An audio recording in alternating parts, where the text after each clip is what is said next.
একটা লাগবি না এক পোয়া লাগে একটাতে gidi-gidi masih kawiannya 300 gram nih ini paling mana warna di antara sana masih nah nih matam mabri mabang nih ini badi gidi-gidi kawian yo beri dengsi hei ini magur coba coba 30 টাকা 100 gram 30 টাকা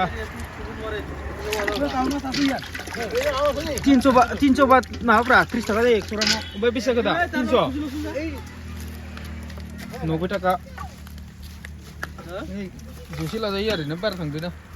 nih yo bengsi susu naung lo itu suaban jaye ini ya pap jakhane kini pagi di kurun pagi kata mana pala bi kata susu dalam kata itu dia tuh kerjanya udah dia suka kenal aja semua no